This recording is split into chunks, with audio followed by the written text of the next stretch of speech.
Welcome to my channel, guys. I hope that all is well from wherever you're watching this video.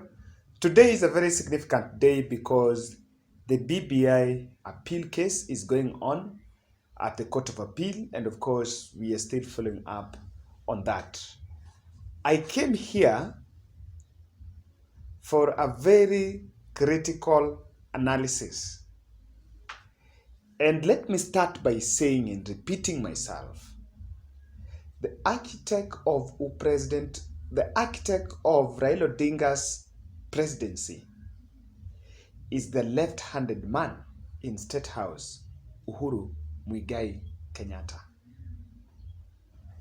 After unsuccessful attempts to meet One Kenya Alliance principles, Monday, the 17th of January, last night, Uhuru Kenyatta met the OKA Principals and Raila Odinga in what I can really tell you that was a tensed meeting.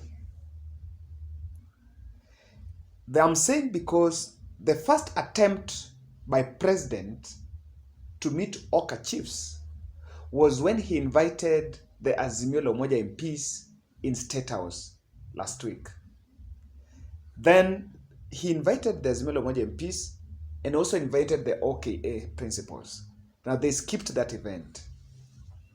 But I think that was that was really planned just to make sure that Uhuru could get a one-on-one conversation with the OKA principals. But then they skipped that meeting, and Moses Wetangula, while speaking in Naivasha, spoke and said that Uhuru invited him through Orengo. And of course, you just know that the seat that Orengo is occupying, the leader of minority in Senate, was snatched from Moses Wetangula. So there is that animosity. But last night, Uhuru met with the OKA principals after he invited them for a luncheon with the visiting Hungarian president. And intentionally, State House operatives decided to make that meeting, to share the photos of that meeting, almost all the photos, with one specific reason. They were so interested, and the aim of sharing the photos was to show the absence of deputy president in that meeting, because Raila Odinga attended, Musalia Mudavadi, Kalonzo Musyoka, Gideon Moi, all were there. But the only person who was missing is deputy president. I know you might be asking, why does that bother? Deputy president is William Ruto is the deputy president of the Republic of Kenya.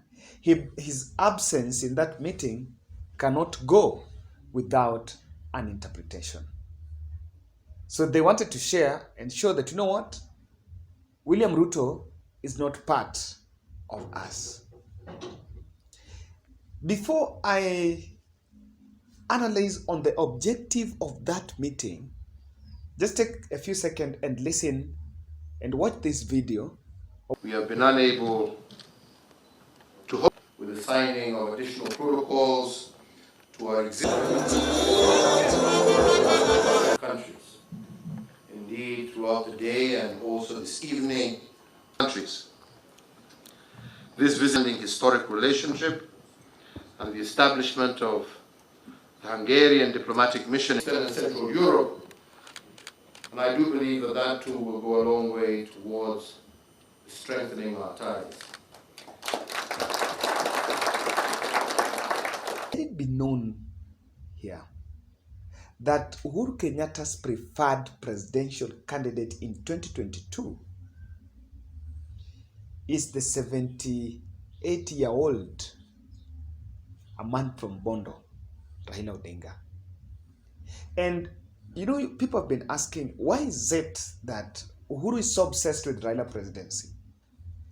Actually, Uhuru has the instruments of power and knows very well that he has access to the national intelligence. And he knows that if the only person that can stage a very good opposition, or someone who can really face off with William Ruto, is Raila Odinga. You cannot underestimate the influence and the power of William Samoei Ruto. If William Ruto faces any other candidate at the ballot box on 8th August, and that candidate is not Raila Odinga, then he will be announced the president. Even though we know that for him to be announced, there are also other contentious issues that are there. But he can win with a big landslide that even if you are to manipulate in favor of any other candidate, it is impossible. So one objective of that meeting is first to ask the OKA principles in supporting Raila Odinga. The luncheon meeting happened. The meeting with the other with the team from Hungary and business entrepreneurs that were invited in State House and other stakeholders ended at around 10:30. But these other co-principals left State House later in the night. That means that after that, they were in this closed-door meeting. So one thing that Uhuru is telling these fellas is that Raila Odinga is the president. So you either choose to be part of the next government by supporting Raila Odinga, or make any other decision and you'll be out of government. And you know, these fellas are so anxious because they've been in the dark, I think, for the last 10 years. Raila was only in the dark 5 years. 2022, 2017, 2022, he's been in government. So Musalia, Kalonzo, actually even Kalonzo is partly in government because he has some job somewhere that was given by this government. Musalia, Musalia is out, and he is interested in getting the presidency. So I want to say that one of the reasons why that meeting is so intense is because Kalonzo Musyoka was put to task to explain his relationship with Jimmy Wanjigi. Kalonzo Musyoka hosted Jimmy Wanjigi in his Siata farm on Saturday, the same day Raila was holding the Thika rally. And Jimmy Wanjigi made some utterances in that meeting, trying to state on dishonesty of Raila Odinga. This is what Jimmy said. Mimi naungania hii kiti katika ODM. Na unajua Kalonzo alikuwa hapa. Akaonyeshwa nyundu. Alionyeshwa nini? Nyundu. Huyo ODM ni sisi tumeisaidia kama kitu kingine. Hata kushinda wengine ambao wanajidai wako huku ndani. Kama hawatanipatia haki yangu as ODM, as an ODM stronghold supporter, kama hawatanipatia haki yangu, na hiyo mashauriano yote ambayo tulikuwa nazungumzia, rafiki yangu Raila Amolo Odinga alituambia kinadalaga hataki hii kiti ya rais tena. Hatapigania hii kiti ya rais tena. Now, after that, just the very Monday, Jimmy Wanjigi's home was raided. Not home, Kwacha companies in Westlands was raided by what was it was actually said, he actually said that some CID fellas, and they wanted to arrest him. That coincidentally happened with this meeting. So one thing I know is Jimmy Wanjigi came out to say that Raila and Uhuru are the ones who are hatching his harassment and intimidation because of what he said on Saturday. I want to trust what Wanjigi is saying. That really, in this politics, nothing happens in blues. Nothing happens out of the moon. Jimmy Wanjigi is now working closely with Kalonzo Musyoka. And I think the President Uhuru Kenyatta Really, because both President Uhuru Kenyatta and Raila Odinga have worked with Wanjigi, and they know Wanjigi formed the Jubilee coalition in 2013. Wanjigi also formed the NASA coalition in 2017. So I know they asked Kalonzo to explain what is their work plan with Jimmy Wanjigi, because Jimmy Wanjigi is also out to scuttle a big dream of Raila and Uhuru, making Raila the 5th president of this country. And I know for sure that did not go without a say. Because again, Raila is the person who introduced Jimmy Wanjigi to Kalonzo Musyoka. Kalonzo Musyoka was put, not Kalonzo Musyoka, Musalia Mudavadi was put to task to explain his working relationship with William Ruto ahead of that NDC. And I think your point here when he talked about, Mudavadi spoke about the earthquake. Raila Odinga believes, and Raila Odinga knows very well, that for him to compete with William Ruto,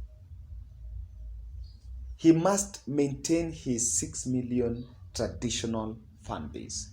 That means he still needs to have Kalonzo Musyoka around him, have Musalia Mudavadi, or dismantle Musalia Mudavadi's fan base. 2 options. You either get Musalia, or if you're not with Musalia, you must dismantle his supporters, his support base.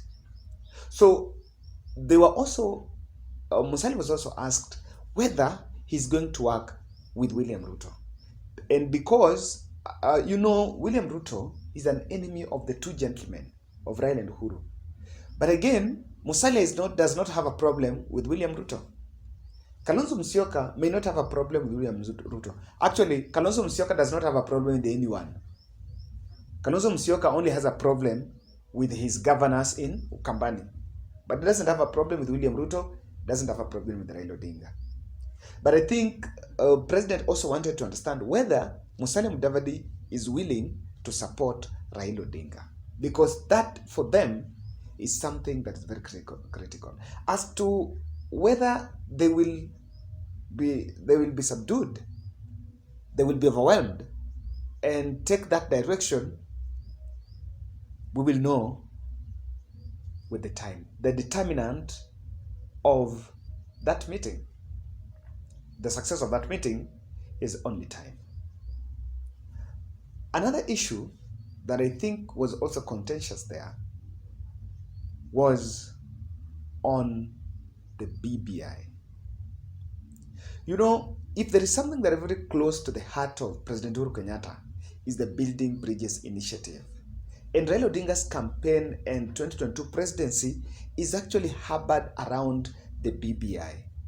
This is President Uhuru Kenyatta's plan, is that to make sure that Raila becomes the 5th president, then after that, he revives the BBI, expands the executive. In that manner, he can easily accommodate the rest. Because I know what Uhuru is selling to Musalia and Kalonzo is that, look here, if you go to UDA, not all of you are going to be deputy presidents. And I've been asking, guys, ask yourself, not all of them can be deputy presidents. There. But if you support Raila's agenda, form the government, then after you form a post-election part, so that after the election, the BBI initiative is brought back, then we find the way we can accommodate many of you in the government. Those positions are brought back. So I know very well that they are also, President Uhuru Kenyatta was also privy to what is coming from the courts, because I also saw Martha Koome there. So that is a really contentious issue that I believe President Uhuru Kenyatta had a conversation with these members of parliament, with these co-principals of OKA. So, guys, my question is this. Do you think that Raila Odinga need OKA? Do you think Raila needs OKA to win 2022? If you're new to this channel, kindly subscribe and also like this video. You can also share and give us your comment. I'm ending with that question. Do you think he needs them? And let me end with a very interesting comment I found in my previous video that I did. And I found this very interesting.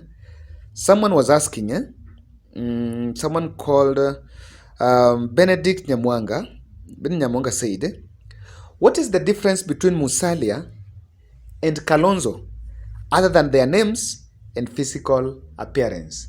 The non-starters. Well, this is Benedict Nyamwanga. He commented on the previous video I did on Musalia Mudavadi's OKA earthquake. And so, guys, you can also tell us, what do you think? What is your opinion on that meeting in State House? My next video, stick around, because I'm going to really look at what is Musalia Mudavadi, not Musalia, Kalonzo Musyoka and Jimmy Wanjigi's game plan.